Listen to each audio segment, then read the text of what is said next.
You're listening to the Cyberwire Network, powered by N2K.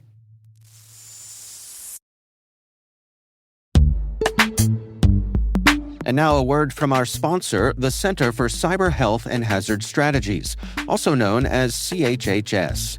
Looking for a graduate degree that will give you an edge on your professional career? Earn a Master of Science in Law at University of Maryland Carey School of Law. This part-time 2-year online graduate degree program is designed for experienced professionals to understand laws and policies that impact your industry. Learn from CHHS faculty who are experts in their field. No GRE required. Learn how you can master the law without a JD at law.umaryland.edu.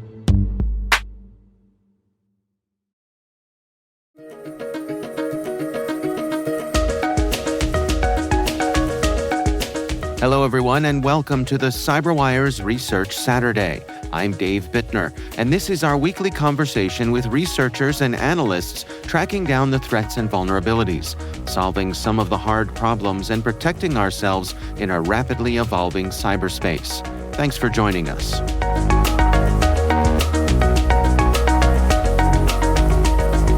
So basically, Google released a report on something called Karuna. And Karuna is an iOS exploit chain. Actually, it's multiple iOS exploit chains consisting of 23 different vulnerabilities that were used in watering hole attacks to target various entities. That's Justin Albrecht, principal researcher at Lookout. The research we're discussing today is titled Attackers Wielding Darksword Threaten iOS Users.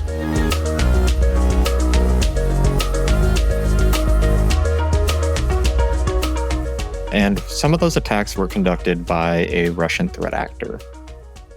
This Russian threat actor is called UNC6353.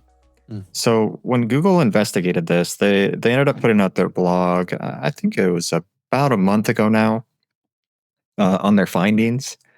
And of course, this is targeting iOS, it's targeting mobile, so we're definitely interested in that. And I wanted to go and look at it to see if I could figure out who UNC6353 is, and to see if we could find any of the exploits, find anything else interesting about it. It was really some standard threat hunting.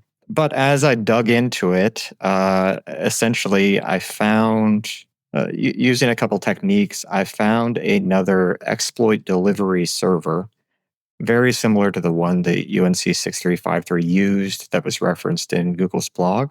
And when I was investigating that, I noticed that they had links between this exploit server and a couple compromised Ukrainian websites. These are legitimate websites. In fact, Karuna, I think, was linked to about 50 websites that I could find that had been compromised. And essentially what they do is they put an iframe. They compromise the website, put an iframe in the website so that when an iOS user visits the website and they have the appropriate OS version, it automatically hacks their phone. It basically functions like a zero-click attack. So when I was looking into this, I thought that I had found another delivery server for Karuna. But when I started to look at the code that was on these compromised websites, I noticed that the delivery, in this case it was JavaScript, had specific mentions in the code that it was targeting 18.4 and 18.6 versions of iOS. And these versions weren't targeted in Karuna. So from there, basically I knew that I had something new, novel, so I started to dig into it, and that's how we found Darksword. Well, let's dig into some of the details here. Once Darksword lands on a device, what level of access does it have? Essentially, all access. It gains root level access to the iOS device, similar to a jailbreak, really, where it breaks past the sandbox for all applications, and from there it's able to pull all relevant data off of the device for both espionage and also for financial gain. So basically, It can pull your contacts, it pulls your browser history, your photos, your messages. It pulls the secure databases for some encrypted chats like Telegram, for example, WhatsApp. It pulls cryptocurrency applications, the profiles associated with those, seed phrases. And it does all of this within a couple minutes. Basically, the version of Darkstore that we were looking at infects the device with no clicks. It does everything it needs to do on the device to break through all the barriers. And then it extracts all the data probably within 5 minutes maximum. And then it deletes itself from the device. Wow. Kind of a worst case scenario here, isn't it? Yeah. It's scary stuff. Yeah. Well, help me understand the zero-click aspect of this. I mean, what's going on in iOS that this sort of thing is possible? So, zero-click attacks aren't anything new. Darksword is technically a one-click attack because it does require some kind of interaction with a domain, right? Because typically this is all delivered in JavaScript, which is really unusual for this type of malware. And they basically put the JavaScript on these websites, right? But you could also send it in a phishing link or something similar. So it's technically a one-click. However, if it's on a website that you're already going to visit, then do you consider that a one-click or a zero-click? I think in that case, it's kind of a zero-click because you're already going there doing your normal day-to-day routine. Now, what's happening on the device here is most of these exploit chains, they first target the browser. So you might have heard of, Predator, Pegasus, the zero-click attacks that occurred with those.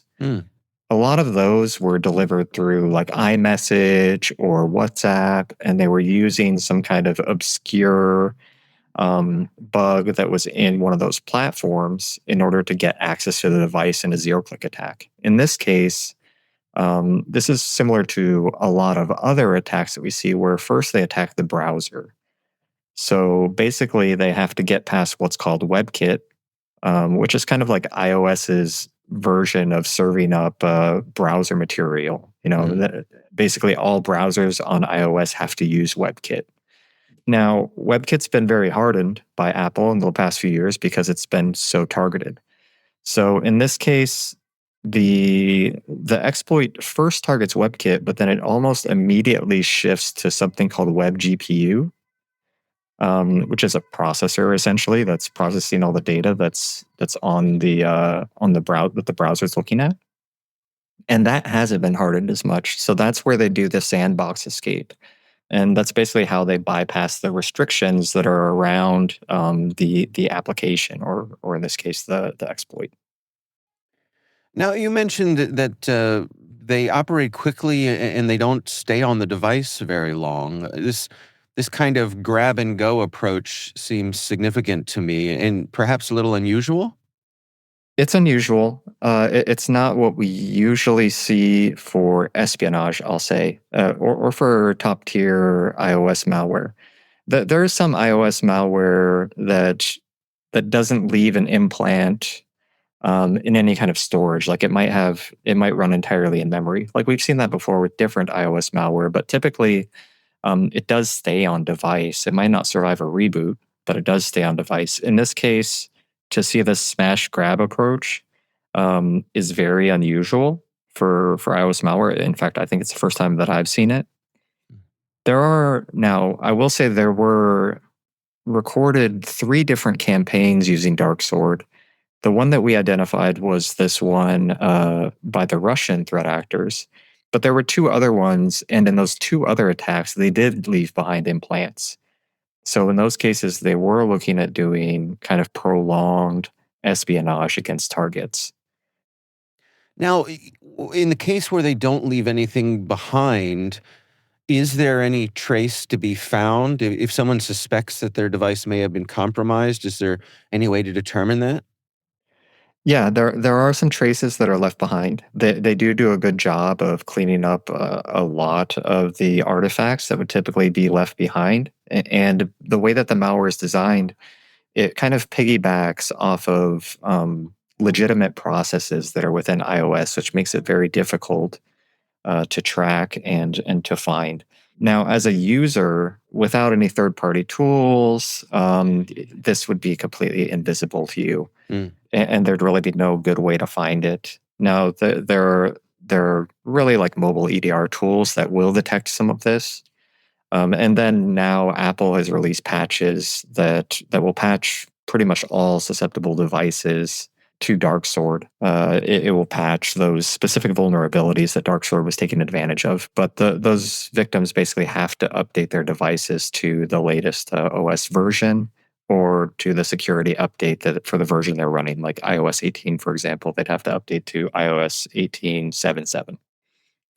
Well, and after your disclosure, Apple responded fairly quickly, right? Yeah. Yeah, they did. And it's an interesting move. I think it's a very solid move on their part. I also want to point out like how unusual these attacks were because they came back to back, right? Like Darksword and Karuna happened within the span of a month, at least the reporting on them. And after that, we saw some kind of unprecedented activity from Apple. They backported multiple security patches to cover Karuna and Darksword for older OSs. And typically, they'd want those users to update to the latest OS if they could. They warned the users who had susceptible versions of the OS, like they sent alerts to their device that they could be compromised and that they should update. And they also put out specific guidance on web-based attacks. And then when they put out these notification that they were backporting the updates, they also mentioned Darksword. And typically, Apple doesn't talk about malware at all, right? It's kind of it's a bit of a dirty word there. Right. So these were really unprecedented moves, and I think it speaks to kind of the scale of the threat this time. That we had these two different exploit kits, very advanced, that ended up in the wrong hands. In one case, well, in both cases, ended up completely public, really. And especially with Darksword, it's so easy to reuse. It has all of the instructions within the code itself. I think it was a situation that they really had to do something about, and they did. And you're satisfied that the solutions that they've put out there are up to the task? For the current threat, yes. I think that's the real, I guess, linchpin in this whole thing is, we focus on the specific exploits, the specific vulnerabilities, the specific malware. But for me, there's a very, very much a larger story behind all of this, which is how did these exploits that are developed by top tier exploit development shops, in one case in the US for Karuna, was most likely developed by L3 Harris. For Darksword, it's unknown who developed them, but they do look like they're probably Western developed exploits. So these exploits made a journey, essentially, across the world to a shady exploit broker who sold them on to criminals and to spy groups who are opposed to the US, where the exploits probably came from. And that really speaks to evidence of a secondhand exploit market for mobile devices at a minimum, and probably for more exploits as well. If you ever heard of Operation Zero, for example, the Russian exploit broker, that's likely how UNC 6353 got the Karuna exploits, based on a lot of public reporting that's gone into it. And I wouldn't be surprised if that's also how they got the Darksword exploits. So this market's thriving. And what's the lesson behind that? The lesson is that, there's proliferation of this tooling that's developed in the West. It's a very high-end, top-tier exploits that cost millions of dollars to develop and are being sold probably, for the second time, maybe even the third time, to different brokers. So it's kind of an unregulated market, and these things are getting up in the wrong hands.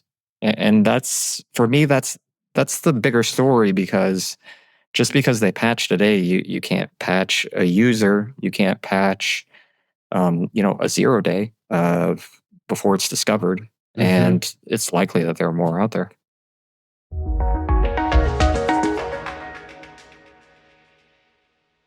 We'll be right back.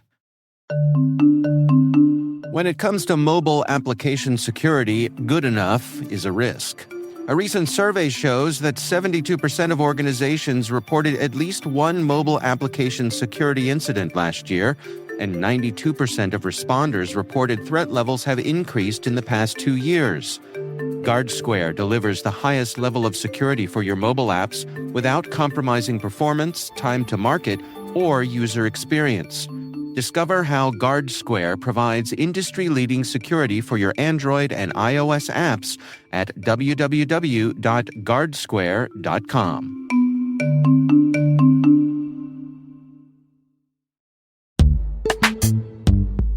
Most environments trust far more than they should, and attackers know it. ThreatLocker solves that by enforcing default deny at the point of execution. With ThreatLocker Allow listing, you stop unknown executables cold. With ring fencing, you control how trusted applications behave. And with ThreatLocker DAC, Defense Against Configurations, you get real assurance that your environment is free of misconfigurations and clear visibility into whether you meet compliance standards. ThreatLocker is the simplest way to enforce zero-trust principles without the operational pain. It's powerful protection that gives CISOs real visibility, real control, and real peace of mind.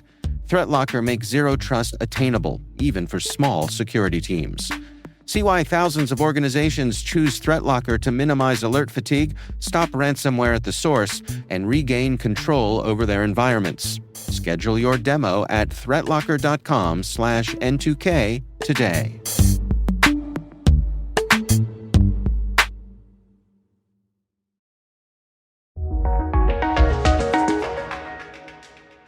So, just so I'm clear here, is the notion that, as you say, these are developed for high-level organizations, high-level customers, presumably for targeted espionage. And so your average user probably wouldn't be targeted by this, wouldn't know that something like this exists. And because it's so targeted, it could fly under the radar for a long time until it reaches that secondary market where it gets broader visibility. Exactly. And also it's targeted in a different way at that point. Like if we consider, let's take a case like Pegasus, right? Yeah. Pegasus, developed by NSO Group, sold to governments, presumably law enforcement agencies and intelligence agencies, who then either misuse it or use it for quote unquote appropriate national security purposes. That's what these tools are designed for, really, in the end, right? They're designed to do law enforcement. They're designed to help track terrorists. They're abused in many cases to track civil society and to track innocent victims. But that depends, in many cases, on what the government's doing with it. Now, those have regulations around them at the end of the day. Like they have dual use customs rules that are around the sale of such tooling. There's the European Commission. It tries to put the kibosh on them being able to sell certain parts of the tooling within the EU. It's trying to regulate it. There's sanctions. Like there's a lot of stuff going on with that market. For entities that exist outside of that rule of law, for example, like how concerned is Russia with international law? Right. Right. Or maybe China in some cases, right? Like there's a whole other market here that hasn't really been well explored. These commercial surveillance vendors, of exploit brokers, and the people who are doing exploit development. That a lot of them, maybe they don't care how their tooling is used at the end of the day. Maybe they're just interested in making a couple extra million. It's understandable, right? These exploits are basically being sold into a completely unregulated territory where I guess the biggest incentive is money. And that includes for the exploit broker themselves. Like if you look at Karuna and you look at Darksword, both of them were edited to include financial theft, to include the targeting of cryptocurrency. And this isn't something that you'd see a government developing, really, right, unless it's North Korea. So in that case, like we know that something was added to this tooling. It was probably added to increase the market so that more people would be willing to buy the tooling and use it. Like it speaks to a completely different use case, and it makes I guess the profile of the victim, it greatly expands it beyond, you're a civil society person protesting against a corrupt government, or you're a terrorist, or you're a criminal. It really expands who the potential victims are. Yeah. Well, you mentioned that this activity is linked to UNC 6353. What can you tell us about them? What do we know? Not much. We've got some ideas of their targeting. We've got some ideas of their level of technical expertise just based on what we've been able to observe. They're not tied to any known threat group that we know of. And as far as I know, Google also believes the same, and iVerify also believes the same, since we all worked on this research together. We haven't been able to tie it to an APT29 or a Turla, etc. But there are interesting things around this story. Like one, all of the observed attacks by this group were in Ukraine. They were targeting cryptocurrency as well as intelligence gathering. Now, we have seen in the past some targeting of cryptocurrency on mobile by a Russian APT. In that case, it was the Sandworm APT. That targeted, they used a tool called Infamous Chisel, which targeted Android, and it was specifically targeting Ukrainians. Besides that, we haven't really seen anything. However, Russia has a long history now of using proxy criminal elements to conduct campaigns, kind of like a privateer model, a modern day privateer model. And they've done this with multiple ransomware groups who have targeted entities in Ukraine. They've conducted financial theft. They've performed ransomware attacks, wiper attacks, etc. And one interesting thing is, like I mentioned before, these exploits probably came from Operation Zero. Operation Zero was recently sanctioned by the US government. And in the sanctions, they mentioned two of the associates of the CEO of Operation Zero. And those two associates are part of the TrickBot ransomware group. So essentially, you have a criminal, a Russian criminal entity, cybercrime entity, that has direct connections to an exploit broker that has pretty much been proven to have resold some of these exploits to UNC 6353 at least, possibly to this Chinese group, UNC 6691 as well. Like there are a lot of connections in that market. There's a lot of coincidences. And I do think that it wouldn't be, we have no guarantee of this, of who they are, but I don't think it would be outside of the norm that they could potentially be one of these cybercrime proxy groups. Like they don't necessarily have to be a Russian APT. They could be, because the tooling conducts financial theft and it conducts espionage. But there were indicators also in the code itself, in how easy it was to find, in the fact that none of it was obfuscated. Some of it seemed like boilerplate demo, like server infrastructure that was probably just set up for them. There's signs that perhaps they aren't as technically capable as some of these top tier Russian APTs, which makes me doubt that it's one of them. But we have no confirmation. Yeah, that's interesting. So, what are your recommendations then? I mean, how the defenders in our audience, what should they do with this information, with these revelations? I really think that it drives home the idea that, a mobile endpoint is an endpoint. And it seems silly to say, but typically we don't provide the same kind of security and visibility into mobile endpoints, right? And these stories about like advanced iOS malware, the Predators and Pegasuses of the world, there's always been this kind of trope that you're not going to be targeted by it. It's going to be it's going to be a reporter, it's going to be an activist. The categories that I mentioned earlier, an opposition politician. One, we always knew that wasn't exactly true. Like we'd seen in some organizations, individuals get targeted by this malware. In the past, this is before DarkSword and before Karuna. But now, for example, DarkSword was leaked on GitHub. Like anyone can take it and use it. So for an organization, like beyond, of course, updating your devices, beyond using lockdown mode, uh, there's other threats. Like we see that iOS devices are twice as likely to fall for a phishing link than an Android user, for example, in our data. There was a report that just went out recently about SIO SPA. It's a Italian CSV, commercial surveillance vendor, that used WhatsApp clones, basically Trojanized WhatsApp versions that they delivered as an application to iOS devices. They tricked users into downloading them. You have social engineering that occurs, vishing, quishing, etc., that these people are still susceptible to.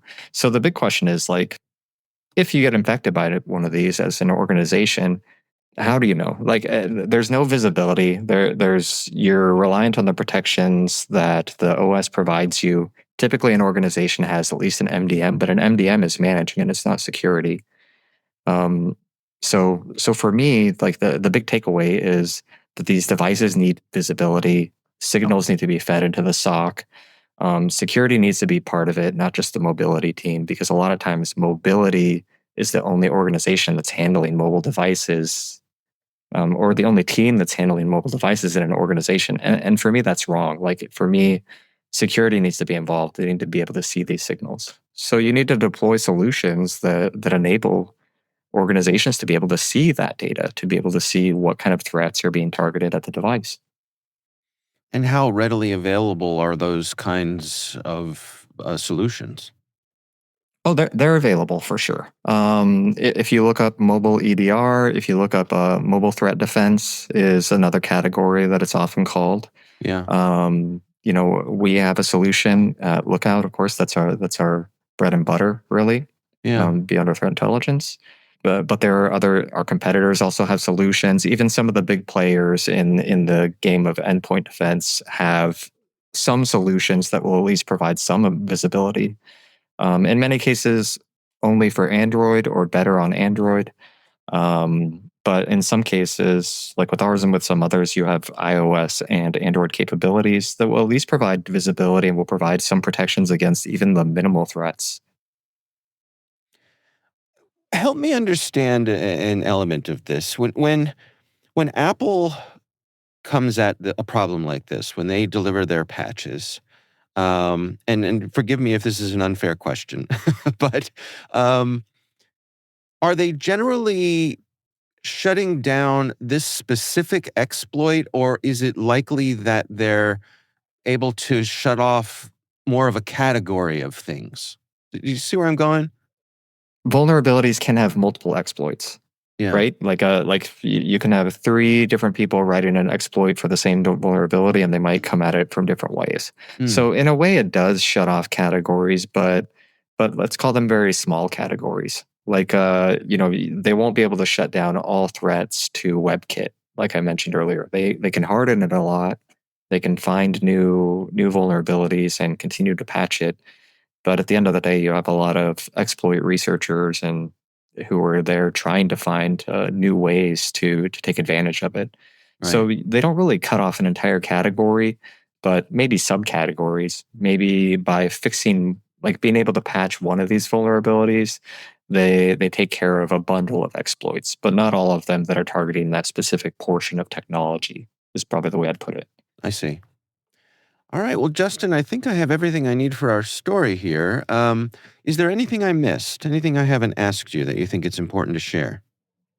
Just going back to what I was saying, with that secondhand exploit market, like for me, that's the thing that I would love that people take away from this is the fact that these things make it into the wild, and it should be part of a security posture. Like people should be thinking about what targets their mobile devices and understand that these are no longer tools that are just in the hands of a few government entities that are interested in conducting espionage, right? They can be used for a lot of other purposes now. And that environment exists, the pipeline exists, it will be reused.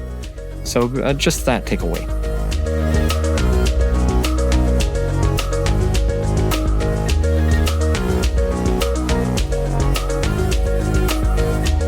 Our thanks to Justin Albrecht from Lookout for joining us.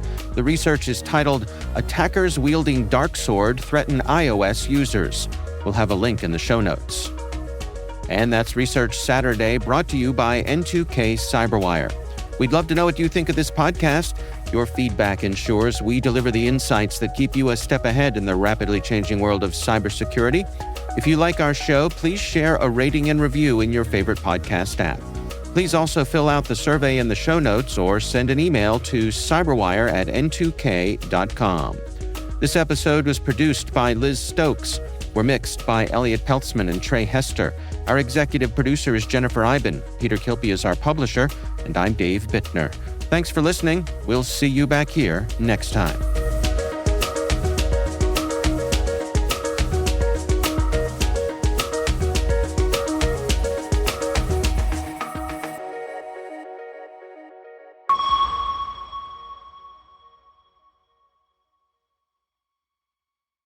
Ryan Reynolds here from Mint Mobile.